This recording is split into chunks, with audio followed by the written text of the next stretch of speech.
En été, on a l'habitude d'accueillir une exposition. Cette année, nous avons choisi un partenariat avec les Dominicains, justement, de Strasbourg, qui pouvaient nous offrir ces photos de la Terre Sainte au tournant du 19e, 20e siècle, issues des collections des plaques de verre de l'école biblique de Jérusalem.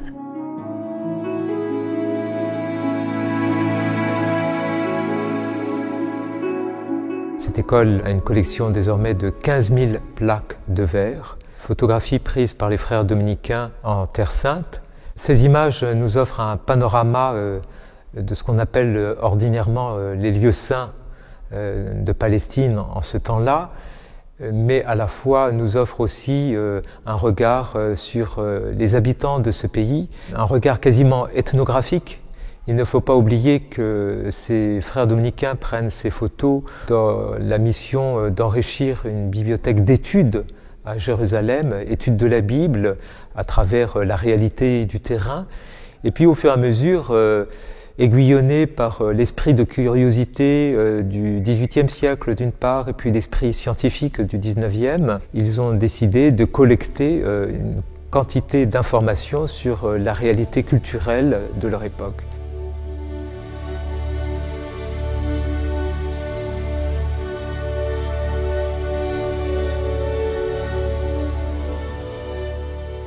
Il faut imaginer en Terre Sainte au XIXe siècle nos frères dominicains en habit, dans leur habit blanc, en portant sous le bras leur appareil photographique dans des caisses en bois, lequel appareil photographique a des négatifs, c'est-à-dire des plaques de verre de 13 cm, sachant que cette vieille technique d'antan offre des qualités de photos tout à fait stupéfiantes.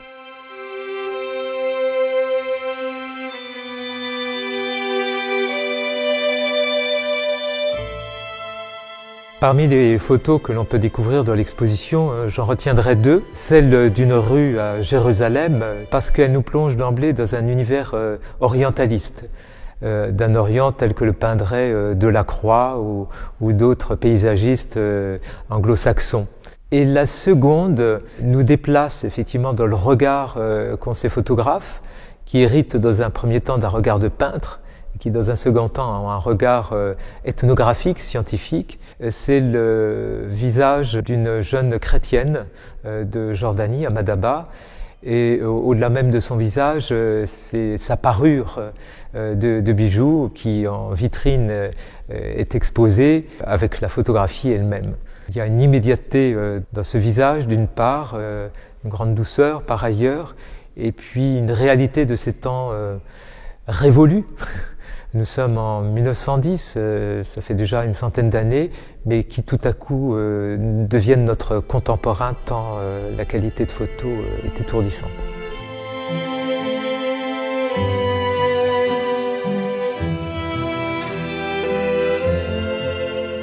Parallèlement à cette collection de photos de l'école biblique, sont offerts au regard la collection des ouvrages conservés par la bibliothèque des Dominicains de Colmar, des ouvrages du XVIe au XVIIIe siècle, mais aussi des manuscrits du XVe et des incunables tels le chef-d'œuvre de l'exposition, la chronique de Bernard von Bredenbach lors de sa pérégrination en Terre Sainte. C'est vraiment la vedette de l'exposition.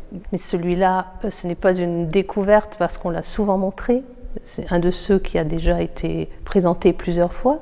Ce voyage en Terre Sainte, fait à la fin du XVe siècle, et qui a été abondamment illustré de planches gravées qui se déplient même, qui a été édité plusieurs fois dans toutes les langues. On a 4 exemplaires pour pouvoir montrer comment ce livre était devenu un best-seller.